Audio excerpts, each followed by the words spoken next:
بسم اللہ الرحمن الرحیم۔ دہشت کا نشان چنگیز خان۔ منگولیا کے صحرائی گوبی میں آباد وحشی قوم کے ایک چرواہے نے اپنی قوم کو منظم کر کے ایک عظیم منگول سلطنت کی بنیاد رکھی۔ وہ چرواہا یسوگائی کا بیٹا تموجن تھا جو تاریخ میں چنگیز خان کے نام سے مشہور ہوا۔ تموجن وسط اکتوبر 1162 میں دریائے اونان کے دائیں کنارے پر واقع ویلون بلدواک کے مقام پر پیدا ہوا۔ وہ ابھی کم سن ہی تھا کہ 1167 میں اس کا باپ یسوگائی دشمنوں کی سازش کا شکار ہو گیا۔ اسے زہر دے کر ہلاک کر دیا گیا تھا۔ تموجن کا بچپن انتہائی قسم پرسی میں گزرا۔ باپ کے مرنے کے بعد قبیلے کی ایک شاخ تائچیوت کے ورگلانے پر اکثریت نے اس کے خاندان کا ساتھ چھوڑ دیا تھا۔ تائچیوت سے تعلق رکھنے والے افراد قبیلے کی قیادت اپنے ہاتھوں میں لینا چاہتے تھے۔ اپنی جان بچانے کے لیے تموجن اور اس کا بھائی دشمنوں سے چھپ کر زندگی گزارنے لگے۔ اس دوران انہوں نے دریائے اونان سے شکار کیے ہوئے پرندے، جانور اور مچھلیاں کھا کر خود کو زندہ رکھا۔ تموجن جوان ہوا تو تائچیوت والوں کو اس کے خاندان کے زندہ بچ جانے کا پتہ چلا۔ دشمنوں نے اس کی تلاش جاری رکھی۔ آخر پکڑا گیا اور مستقل طور پر قیدی بنا کر تموجن کے گلے میں لکڑی کا ایک توق ڈال دیا گیا۔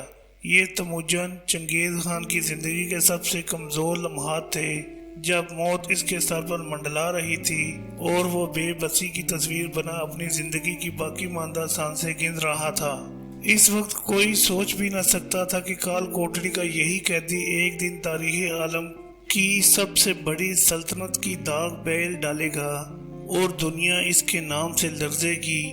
ایک شام جب قبیلے کے لوگ دریائے اونان کے کنارے جشن منا رہے تھے، تموجن کو اندھیرے میں بھاگنے کا موقع مل گیا۔ وہ دریا میں کود پڑا اور فرار ہونے میں کامیاب ہو گیا۔ تموجن کی شادی کنکرات قبیلے کے سردار کی بیٹی بورتا سے ہوئی، جو اپنے ساتھ جہیز میں صرف ایک سیاہ ریچھ کی کھال لائی تھی۔ جاموکا تموجن کا دودھ شریک بھائی اور گہرا دوست تھا۔ پھر دونوں کے تعلقات کشیدہ ہو گئے۔ جاموکا سے قطع تعلق کے بعد تموجن کو 1206 میں منگولیا کے سرداروں نے اپنا خان ہمکران تسلیم کر کے چنگیز خان حکمران عالم کا خطاب دیا۔ اب چنگیز خان بلا شرکت غیر منگولیا کا حاکم بن گیا۔ اس نے اپنی عسکری طاقت کی اثر نو تنظیم کی اور اپنے آپ کو اس قابل بنا لیا کہ غیر ملکی فتوحات کا سلسلہ شروع کرے۔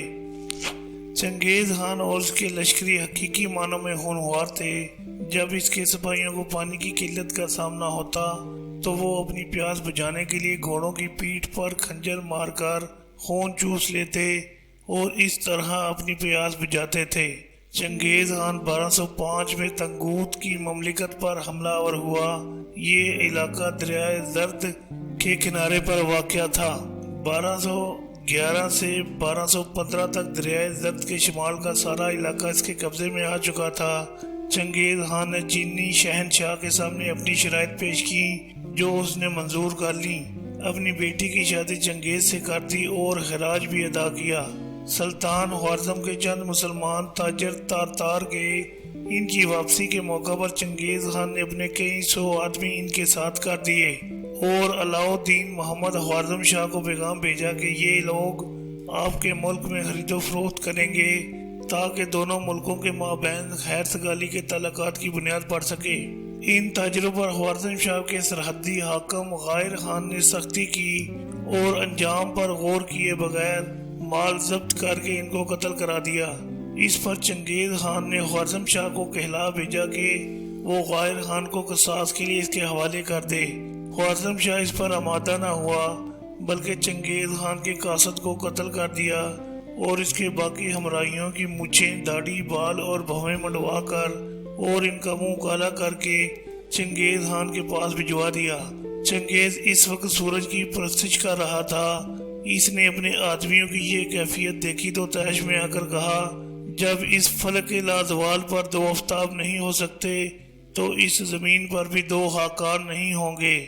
اب میں رہوں گا یا پھر خوارزم شاہ؟ علاء الدین محمد خوارزم شاہ چنگیز خان کا مقابلہ نہ کر سکا وسط ایشیا پر منگولوں کا قبضہ ہوتا چلا گیا۔ بلخ، بخارا، سمرقند خاک کا ڈھیر بن گئے اور خوارزم شاہ بحیرہ خزر کے جزیرے میں گمنامی کی موت مرا۔ علاؤ الدین محمد خوارزم شاہ کے بعد اس کا زیرک بیٹا سلطان جلال الدین محمد خوارزم شاہ منگولوں سے نبرد آزما رہا۔ چنگیز خان نے خود اس کا تعاقب کیا۔ 1221 میں دریائے سندھ کے کنارے چنگیز خان نے اسے 3 اطراف سے گھیرے میں لے لیا۔ اسے توقع تھی کہ اب موت سے بچنے کے لیے جلال الدین خوارزم شاہ ہتھیار ڈال دے گا اور جان بخشی کی درخواست کرے گا، لیکن وہ قابل فخر سپہ سالار اپنی زندگی کی پرواہ نہ کرتے ہوئے گھوڑے سمیت دریائے سندھ میں کود پڑا اور بڑی تیزی سے تیرتا ہوا نکل گیا۔ چنگیز خان یہ منظر دیکھ کر دم بخود رہ گیا اور اپنے بیٹوں سے مخاطب ہو کر کہا، ہر باپ کا بیٹا ایسا ہونا چاہیے۔ چنگیز خان نے اپنے چھوٹے بیٹے تولائی کو خراسان کی تسخیر کے لیے روانہ کیا۔ تولائی نے مرو کے مقام پر 7 لاکھ مرد، عورتیں اور بچے موت کے گھاٹ اتار دیے۔ بعض مورخ قتل ہونے والوں کی تعداد 13 لاکھ بتاتے ہیں۔ نیشا پور کی تسخیر کے وقت اس نے یہ حکم دیا، شہر کو اس طرح برباد کیا جائے کہ اس کی زمین پر ہل چلایا جا سکے اور انتقام اس طرح لیا جائے کہ بلی اور کتے تک زندہ نہ بچیں۔ بعد ازاں چنگیز خان کے پوتے ہلاکو خان نے 1258 میں بغداد پر حملہ کر کے اس مرکز علم و فن کی اینٹ سے اینٹ بجا دی اور وہاں تاریخ کے سب سے بھیانک قتل عام کا بازار گرم کیا۔ اس کا یہ حملہ سقوط بغداد کے ساتھ ساتھ عباسی خلافت 753 عیسوی تا 1258 تک کے زوال کا باعث بنی۔ چنگیز خان اپنے دور کا اعلیٰ منتظم تھا۔ اس نے منگولوں کے لیے ایک قومی جھنڈے کی تشکیل کی جس میں 9 بنیادی قبائل کو ظاہر کیا گیا تھا۔ جھنڈے کا رنگ سفید اور اس کے درمیان میں سیاہ چاند تھا۔ چنگیز خان کے اپنے خاص محافظوں کی تعداد 10,000 تھی۔ ان کا انتخاب قبائلی اشرافیہ کی اولاد میں سے کیا جاتا تھا۔ لشکروں کی عسکری تربیت اور فوجی چالوں کی مشق شکار کی صورت میں کی جاتی تھی۔ چنگیز خان نے اہم فرامین اور وثیقوں پر مہرے لگانے کا فرمان بھی جاری کیا اور اس سلسلے میں مہردار کا عہدہ قائم کیا۔ اس نے باقاعدہ دیوان کا اہتمام کیا جس میں منگولوں کے علاوہ ایرانی اور چینی ملازم بھی تھے۔ امور مملکت سے متعلق اہم داخلی اور خارجی معاملات دیوان میں طے پاتے تھے۔ چنگیز نے امور سلطنت سے متعلق قواعد و ضوابط بھی ترتیب دیے۔ وہ کہا کرتا تھا کہ ہر وہ شخص جو ایک گھر کی دیکھ بھال کر سکتا ہے پوری سلطنت کے کاروبار کو بھی چلا سکتا ہے۔ چنگیز خان شمنی مذہب کا پیروکار تھا۔ وہ مختلف مذاہب اور ادیان کے علماء سے گفت و شنید کرتا تھا۔ بخارا پہنچا، وہاں کے مسلمان علماء کو طلب کر کے ان سے مذہبی مسائل پر گفتگو کی۔ جو معلومات ان لوگوں نے بہم پہنچائیں ان سے چنگیز بہت خوش ہوا۔ مسلمان تاجروں کو اس نے مراد دی۔ وہ تجارتی تعلقات قائم رکھنے کو بہت اہمیت دیتا تھا۔ چنگیز خان نے حکم دیا کہ شاعر اسلامی پر آزادی سے عمل کیا جا سکتا ہے جو اس وقت تک مشرقی اور مغربی ترکستان میں ممنوع تھے۔ اب سب جگہ اذان دی جانے لگی۔ چنگیز خان کافر ہوتے ہوئے بھی روادار تھا، اپنے لطف و کرم سے خواص و عام کی دلجوئی کرتا۔ چنگیز خان جانتا تھا کہ بزم کا آئین کیا ہوتا ہے اور یہ بھی سمجھتا تھا کہ رزم میں کس چیز کی ضرورت ہوتی ہے۔